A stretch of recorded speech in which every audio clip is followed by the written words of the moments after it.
Question number 4. So we've got some ratio, which I know isn't everyone's favourite all the time. But let's break it into things that we do know. So the ratio of home shirts to away shirts is 5:1. The ratio of adults to children's shirts is 3:2. Now, what I would think about doing then is think, right, okay, well, I've got 6 whole parts in total over here for home to away shirts, and I've got 5 total parts for adult shirts to child shirts.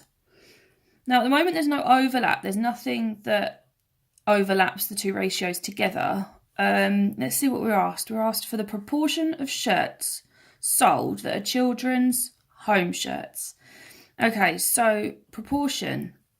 Proportion can be written as a fraction, decimal, or percentage. So that's a clue, I think, for how we could answer this question.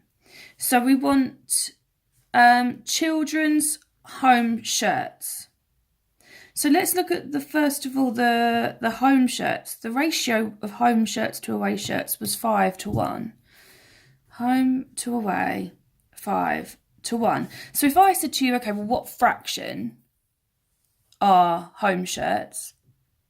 Because it's a 6-part total, which I've already mentioned, the fraction of home shirts is actually 5 out of a total of 6. So the proportion of home shirts is 5/6. If we repeat the process for the fact that it's got to be a children's shirt, so we've got adults to children's in the ratio 3:2.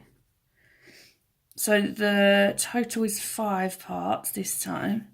And we want the proportion of children's shirts. So that's 2